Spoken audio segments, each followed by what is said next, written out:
Merhaba, ¿qué tal? ¿Cómo están? Bienvenidos. Hoy nos toca hablar del arquetipo de Moisés y en esta trilogía que ya hemos visto su simbolismo y lo que significa, hoy terminamos con este arquetipo, así que acompáñame a ver todo lo que significa y todo lo que conlleva este personaje.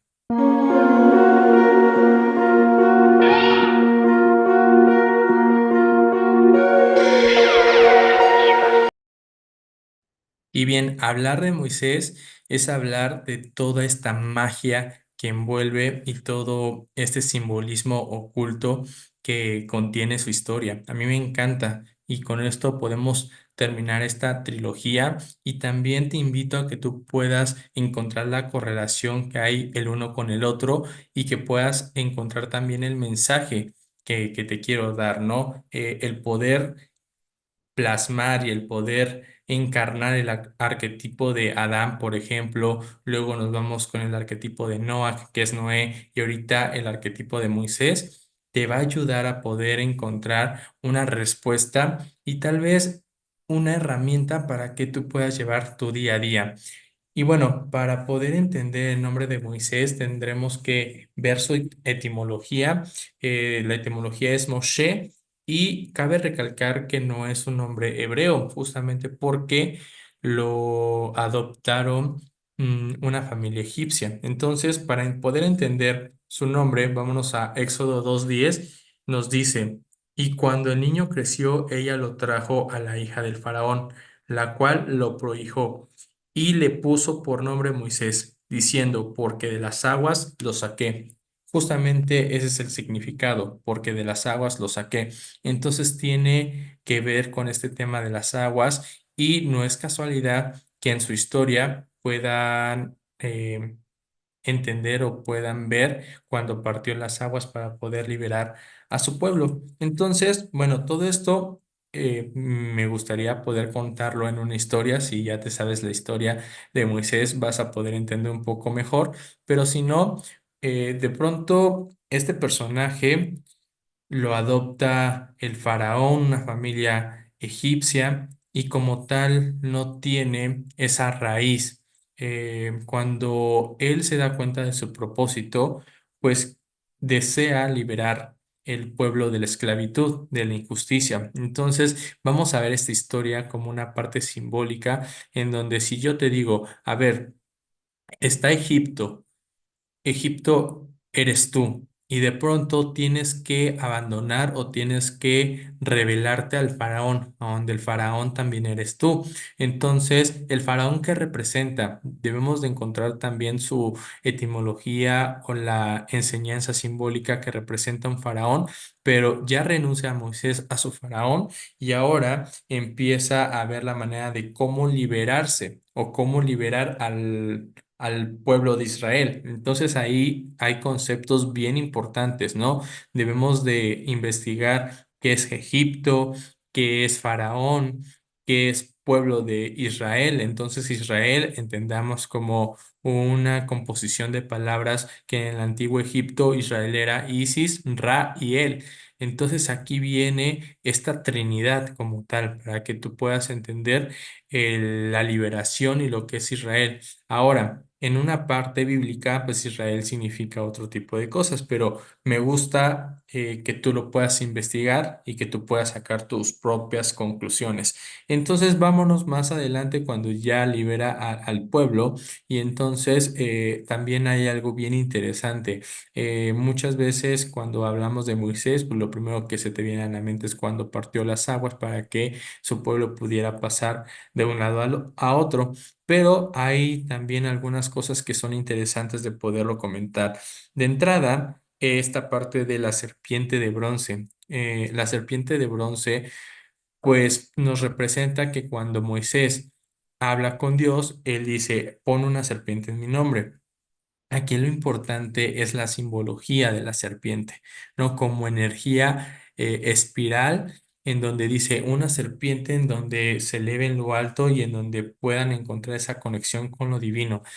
Y pues justamente si lo vemos en temas alquímicos, en temas herméticos, la serpiente pues es la energía kundalini, la energía sexual. Entonces al final de cuentas una serpiente que está posicionada hacia lo finito, hacia lo etéreo, hacia lo sublime, pues nos representa esa parte, ¿no? Aquí cuando lo vemos en el lado bíblico, pues dicen que el pueblo empezó a adorar a la figura de la serpiente. Entonces aquí es bien interesante porque hay una metáfora en donde tú dices, bueno, una cosa es entender la energía y otra cosa es adorar esa, esa escultura, que al final de cuentas lo representan como una escultura, pero lo que quiere decir es eleva tu energía sexual para que tú puedas estar en contacto con lo divino, mas no adores el acto sexual, ¿saben? Entonces son cosas muy interesantes y muy importantes que tú debes de entender, porque cuando hablamos de la serpiente de bronce, incluso están en Números 21. Te voy a compartir un poquito de lo que es esto. Acá dice, el rey Darat ataca a Israel, y luego viene Números 21, versículo 4, la serpiente de bronce. Después partieron del monte de Or, camino al Mar Rojo, para rodear la tierra de Nom. Y se desanimó el pueblo por el camino, y le habló el pueblo contra Dios y contra Moisés. ¿Por qué nos hiciste subir de Egipto para que muramos en el desierto? Pues no hay pan ni agua, y nuestra alma tiene fastidio de este pan tan liviano. Y Jehová envió entre el pueblo serpientes ardientes que mordían al pueblo, y murió mucho pueblo de Israel. Entonces, justamente es poder entender la simbología de la serpiente, que también hay un mensaje oculto. Am, la serpiente en hebreos es Nahash, y Nahash, su simbología numérica es de 358. Entonces, entendamos serpiente como Nahash, y tiene en simbología numérica 358. Pero Mashiach, que significa ungido, también tienes 358. Entonces, la unción como elegido y el Nahash como serpiente es lo mismo. Entonces, aquí entendamos que la serpiente representa algo muy importante en este contexto y en esta historia. Entonces, después de ahí viene el tema de que estuvieron varados en el desierto 40 años, también el número 4, o el tiempo de 40 años, representa algo muy interesante, y después de eso nos lleva a que tú puedas entender todo esto, ¿no? O sea, justamente la serpiente, el nombre de Moshe.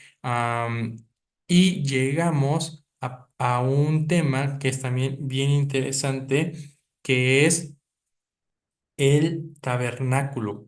El tabernáculo también nos menciona que Moisés tiene relación con el tabernáculo, y el tabernáculo es un lugar en donde estuvo el arca de la alianza. El arca de la alianza es una figura muy importante, porque ahí es a donde reside los 10 mandamientos. Entonces también ahí tenemos que entender qué es el arca de la alianza, qué simboliza el arca de la alianza, por qué se llama arca, cuál es el nombre hebreo de arca, y por qué ahí estuvo los 10 mandamientos, ¿no? Aquí, por ejemplo, te puedo comentar algunas bibliografías, como lo es Éxodo 25:10 si lo quieres buscar, o Éxodo 7:1, que justamente habla de la arca de la alianza. Pero yo te quiero mencionar sobre el tema de los 10 mandamientos. Una vez que, pues, el objetivo final de la liberación del pueblo de Israel llega a su fin, ahí es cuando Moisés hace los 10 mandamientos. Y bueno, ¿qué son los 10 mandamientos? En una parte teológica, pues es controles, organizaciones, orden. Recuerden que todo nace del orden precedido de un caos. Entonces el caos y el orden nos lleva a la creación y justamente viene esta parte de los 10 mandamientos, ¿no? Una cosa son los 10 mandamientos que nosotros conocemos traducidos a nuestro idioma y otra cosa son los 10 mandamientos en su idioma natural, como lo es el hebreo. Entonces, a mí lo que me llama muchísimo la atención es que de pronto en una investigación que yo pueda hacer, hay un autor que puede, que en temas de magia lleva a 11 principios de magia o 11 pasos de la magia. Cuando yo empiezo a ver esos 11 principios y también empiezo a investigar en profundidad los 10 mandamientos, hay una correlación demasiado grande en donde también nos lleva a poder entender toda esta creación que se puede llegar a hacer. Entonces, a mí me gustaría poderte invitar a que tú puedas investigar más del tema, a que tú puedas llegar a tener tu propia conclusión, puedas entrar con esta síntesis propia para poder encarnar esa sabiduría, esta enseñanza y que justamente lo puedas aplicar a tu día a día. Y bueno, pues este es el tercer arquetipo. Vamos a hablar la siguiente semana del arquetipo del ermitaño que también yo quise combinar o quise ponerlos sobre la mesa para que puedan ver esta similitud o esta enseñanza que se puede llegar a unir y eso es lo que yo quiero compartirles el día de hoy, ¿no? Entonces, gracias por estar aquí. Nos estamos viendo la siguiente semana. Shalom, shalom.